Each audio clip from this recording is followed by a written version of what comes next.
¿Te gusta el videojuego de World of Warcraft? Entonces esta estatua te va a volar la cabeza.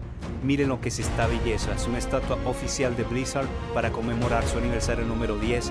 Sacaron esta belleza en dos versiones. Versión artista sin pintar, que es esta, y versión ya pintada.